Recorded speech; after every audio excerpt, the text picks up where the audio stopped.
3 bulan, qadarullah, aku keguguran.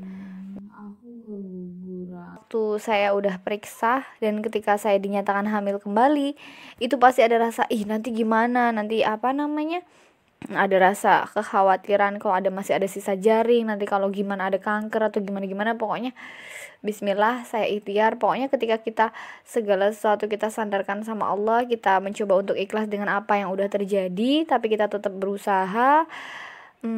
Insya Allah akan hadiahkan suatu hal yang luar biasa yang tanpa kita sadari, tanpa kita harapkan. Dan seling 1 bulan itu pun emang tanpa direncana. Dan ketika selesai minum obat mustika darah 1 kotak itu, setelah itu alhamdulillah langsung haid kembali lancar. Dan emang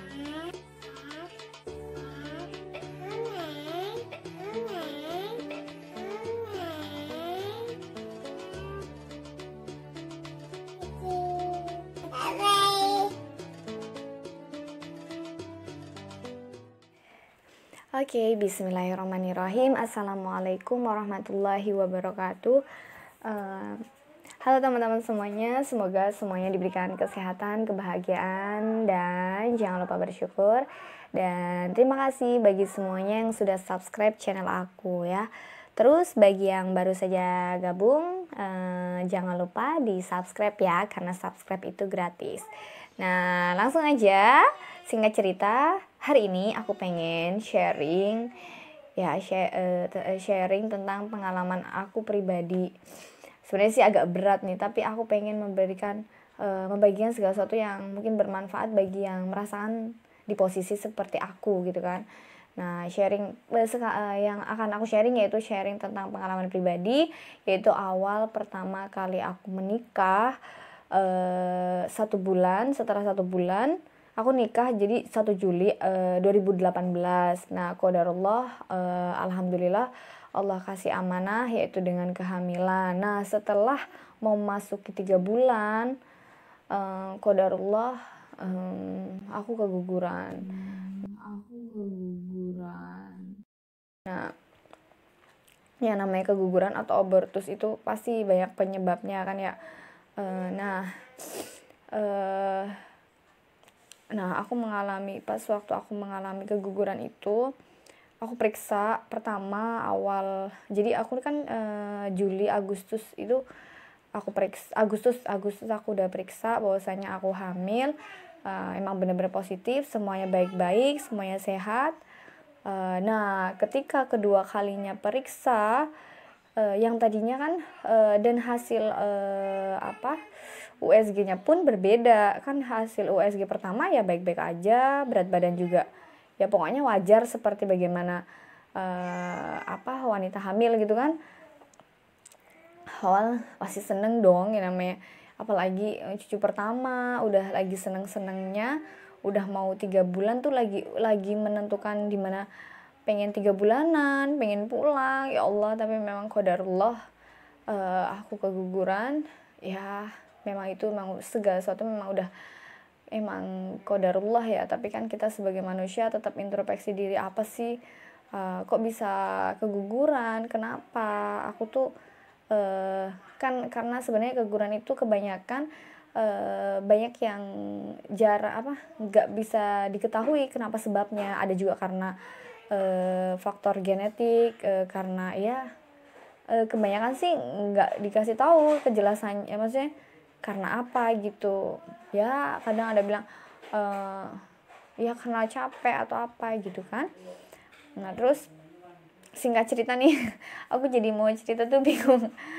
Jadi intinya singkat cerita, karena kayaknya ya Allah lagi seneng-senengnya gitu ya Allah ya, itulah nikmat ya, nikmat dimana kita harus mensyukuri apa yang udah Allah beri, apa yang udah Allah amanahkan, kemudian Allah ambil lagi gitu kan ya pasti segala sesuatu ada hikmahnya ya kan.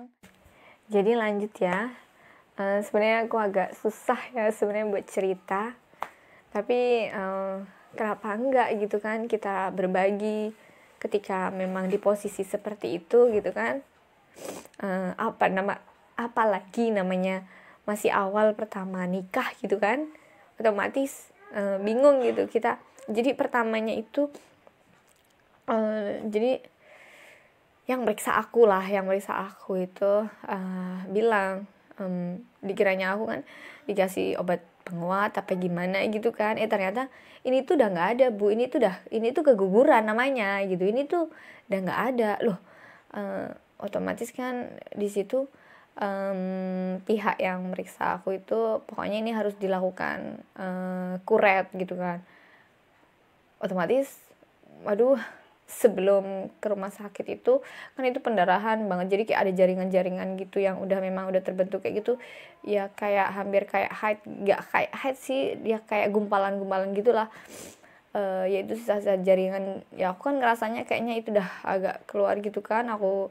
Dan itu tuh pas banget suamiku kan lagi kerja gitu, aku telepon ngabarin dan kemudian langsung kita ke rumah sakit. Dan di waktu itu juga pihak yang meriksa aku itu suruh dilakukan kuret. Nah, ya Allah, sebelum berangkat ke situ aku udah aku udah cari-cari tahu gitu kan, di kuret tuh diapain sih. Pokoknya bagi aku itu adalah suatu hal yang mengerikan gitu.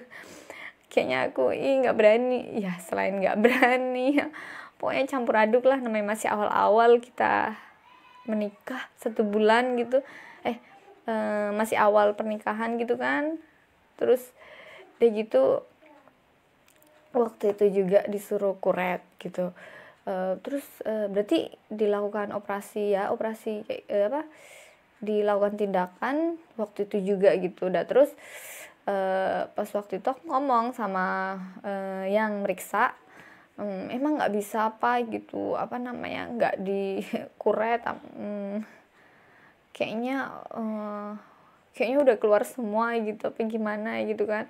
Nah terus yang meriksa itu takutnya ketika tidak dilakukan kuret itu ada sisa jaringan yang itu bisa bisa jadi miom, kista, atau pokoknya yang akan membuat gangguan lah nanti ketika selanjutnya hamil kayak gitu. Nah otomatis kan aduh pasti ada rasa takut, gimana sih ini gitu kan ya. Salah satu pertimbangannya kenapa nggak kuret ya takut juga, bisa juga dibilang otomatis masalah ekonomi juga. Kadang kan ada masalah ekonomi juga bisa jadi faktor salah satunya kan, kenapa tidak dilakukan tindakan itu. Dan juga mikir pokoknya itu pikiran benar-benar campur aduk, mau di gimana. Ada rasa takut nih, pokoknya takut gitu kan. Jadi aku komunikasi sama suami, pokoknya emang nggak ada cara lain gitu. Kayaknya mengerikan ya bagi yang mungkin emang udah pernah melakukan kuretase ya, mungkin nanti bisa di share. Tapi kalau aku sendiri pribadi emang kayaknya aku nggak berani gitu, pokoknya belum bisa lah gitu. Terus habis itu pokoknya aku ngomong sama suami, kita bicarain gimana baiknya. Langsung aja dokter ya udah jadi yang meriksa aku itu ya udah kita lihat dulu gitu. Jadi dilihat dulu gimana rahim kita, jaringannya tuh sisanya berapa gitu, pokoknya dicek dulu. Nah ketika dicek alhamdulillahnya tinggal sisa-sisa jaringan aja, jadi nggak banyak gitu. Jadi makanya ada yang harus memang ketika ada yang bisa dikasih obat ini, oh ya udah alhamdulillah saya nggak mau kalau dikuret gitu, kalau bisa ya dengan cara yang lain gitu kan. Otomatis ya udah kemudian dikasih obat, nunggu beberapa hari setelah itu. Jadi pas waktu awal pertama kali ini tanda-tandanya kan kok udah nggak haid berbulan, udah mau 3 bulan nggak haid, itu kan 2 bulan lebih lah. Maksudnya udah nggak haid sama sekali, kok tiba-tiba kok keluar darah sama jaringan-jaringan gumpalan gitu. Dan itu kayak ada bulat jernih kayak gitu, pokoknya ya kayak ada urat-urat gitu kan.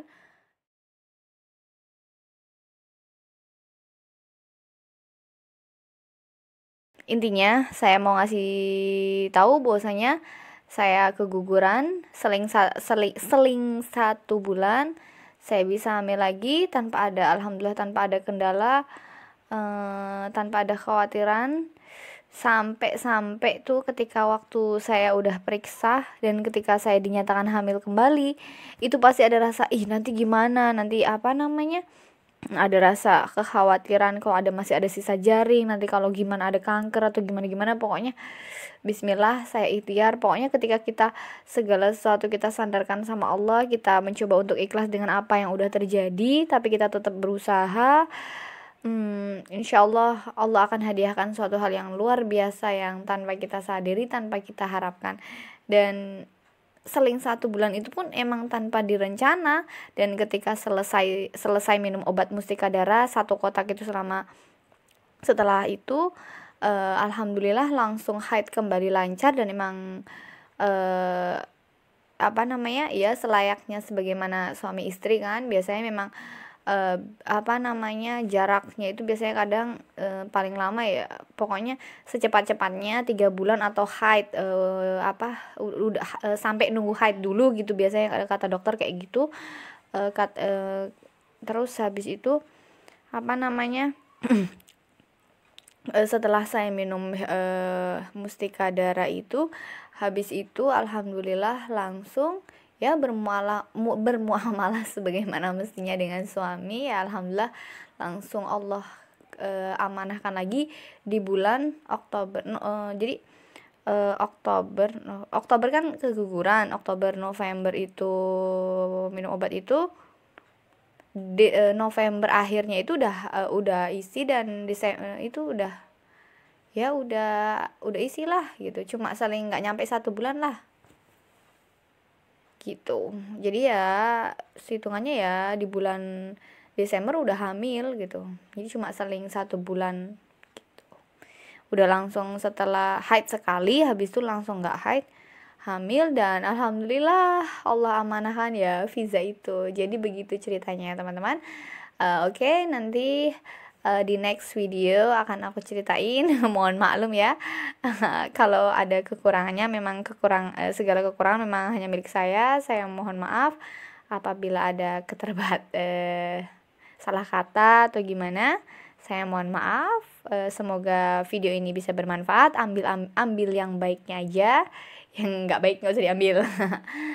Jangan lupa di like, comment, and subscribe ya. Terima kasih. Wassalamualaikum warahmatullahi wabarakatuh.